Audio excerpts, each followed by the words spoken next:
In the very west of this huge country, on the shores of the Baltic Sea, there's an amazing land.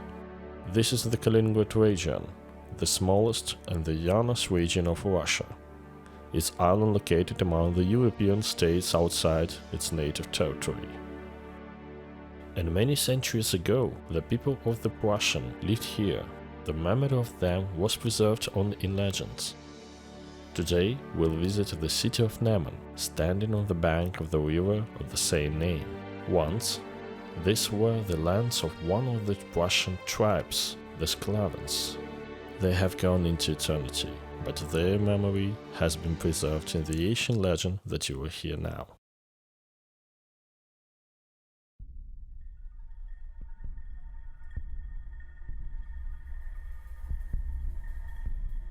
Many millennia ago, a meteorite rushed through space. The meteorite was heading towards planet Earth. It glowed with white light and was like a star. And on Earth, on the banks of the river, which is now called the Neman, among the forest and swamps, in those days lived people whose faces were dark. They knew neither fire nor memory. The savages looked scared at the white tail of the comet, which was getting closer and closer. Finally, a bright light lit up the horizon of the valley. It was a star falling from the sky that illuminated the whole forest. But suddenly, giants appeared from the starlight. Their height was taller than the tallest pines. Their hair was whiter than snow, and their eyes were blue. The giants looked around. They inspected place, forest, lakes, rivers, fields, and then they named this land Ulmigania, because they were called Ulmigans. The giants Ulmigans pondered how to rule over people who don't know either fire or crafts. Then they erected magnificent castles for themselves, changed their height like human, and taught people, gave them fire, taught them crafts, and how to grow bread. Several thousand more years passed. The world in Ulmigania has completely changed. The population has grown, the number of bakeries and forges increased throughout the valley, and the people have changed. But one day, the peaceful and calm life of the tribe ended. From somewhere in the west, an unfamiliar, gloomy man with unkind face came to the valley. People met him very warmly and even invited him to have a dinner. But the stranger suddenly began to urge everyone to get rid of the Ulmigans in order to take all their strength and power for himself. Greed has crept into the hearts of people. The elders pondered, but how to do that? After all, giants are immortal and invincible. Then the stranger told the people that he was a sorcerer, and if the tribe decided to fight the Ulmigans, he could turn all the warriors into dragons before dawn. When the elders expressed the tribe's agreement, the stranger performed his black sorcery, and now the whole meadow was full of fire breath and lizards. Thus began the terrible battle of the dragon people and the giant Ulmigans, which lasted the whole night, from dusk until dawn. But people didn't manage to defeat the giants, and with the first rays of the sun, the dragons regained their human form.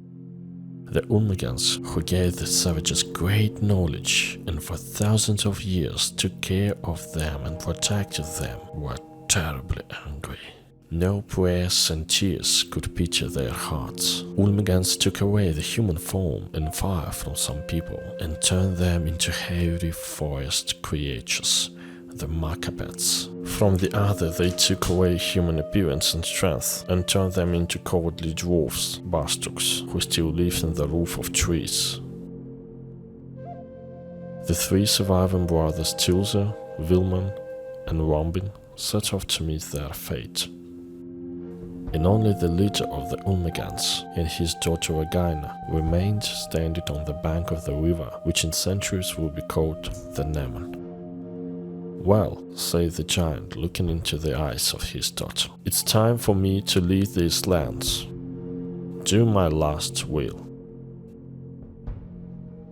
With these words, he erected a huge tower and ordered his daughter to take refuge in it. And when she went out onto the balcony, the father showed her the key and said, "Let only that one own this valley who can lift this key and set you free." For centuries, brave youth from different lands have come to the tower, but no one of them even managed to move the key. And then one day, a young warrior drove up the tower. He went up to the stone and unexpectedly easily took the key in his hand. But no matter how much the young man tried to unlock the lock, it was all in vain. But suddenly, a beautiful girl appeared on the balcony. "Listen, dear friend," she said. "You are the only one who could lift the key, and it doesn't matter if the lock didn't open. If you call my name, the whole valley will be the land of your people, and I will become your wife," the girl said. "Your name Regina," said the young man, remembering the ancient legend of the Ulmigans, "and I am Sklave, son of King Widewood."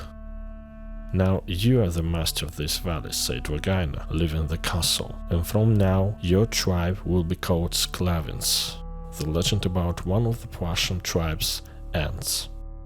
A few centuries later, the city of Ragnit grew up here, which in our time is called the Neman. But people still keep the memory of the beautiful princess Ragnit. Her bronze figure rises on the central square of the city.